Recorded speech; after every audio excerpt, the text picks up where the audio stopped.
Welcome to MIK Islam Hub. There are few leaders who have left an indelible mark on the world, not just for their conquests, but for their character.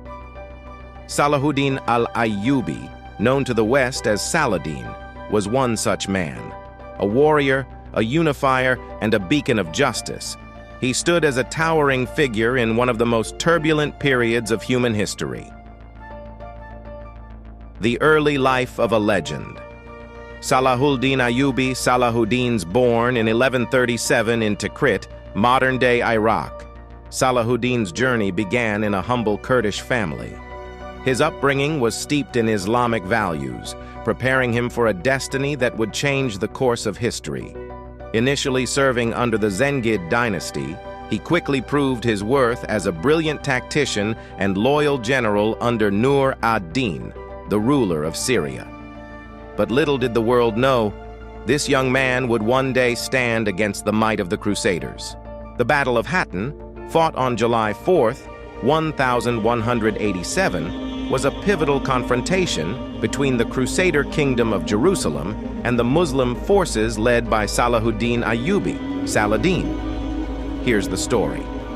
Background. In the late 12th century, the Crusader kingdom of Jerusalem, established by Christian forces in 1099, controlled much of the Holy Land. Salahuddin Al-Ayyubi, the Sultan of Egypt and Syria, sought to unite the Muslim states and drive out the Crusaders. The battle.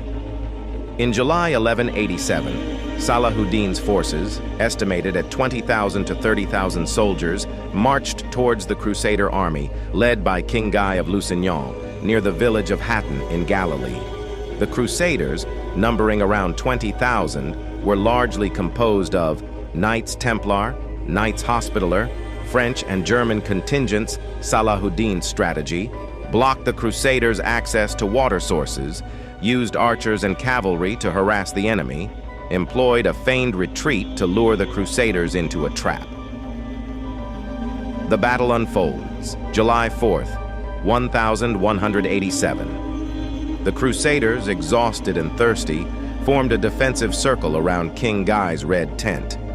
Salahuddin's forces encircled them, cutting off escape routes. Muslim archers raining arrows on the Crusaders, cavalry charges breaking through the Christian lines, the Crusaders' formation collapsing under pressure. The turning point.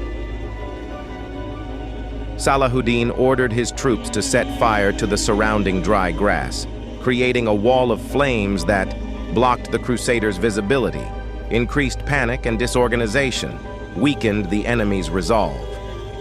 Aftermath. The Crusader army was decimated, with estimates suggesting 3,000 to 20,000 casualties. King Guy of Lusignan and many nobles were captured. Salahuddin treated the defeated leaders with respect and mercy. Consequences. The Battle of Hattin marked the beginning of the end of the Crusader kingdom. Salahuddin's victory paved the way for the recapture of Jerusalem on October 2nd, 1187. The battle cemented Salahuddin's reputation as a brilliant military strategist and leader. Subscribe to our YouTube channel MIK Islam Hub for a dose of inspiration and knowledge. We share Islamic stories, historical events, and educational content to help you learn and grow. Press the bell icon to stay updated and join our community of learners.